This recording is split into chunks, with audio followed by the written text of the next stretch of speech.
या देशामध्ये अनेक राजे होऊन गेले, राज्य झाली, पण 350 वर्ष झाल्याच्या नंतर सुद्धा कुठल्याही देशाच्या कानाकोपऱ्यामध्ये कुणाला हा प्रश्न विचारला की इतक्या वर्षाच्या कालखंडामध्ये तुम्हाला आदर आणि अभिमान वाटावा असा कोण राजा या देशातून गेला, ते एकच नाव घेतलं, शिवछत्रपतीचं.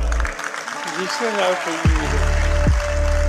आणि त्याचं महत्वाचं कारण त्यांनी राज्य केलं हे लोकांच्यासाठी. या देशात अनेक राज्य होऊन गेले, अनेकांची राज्य.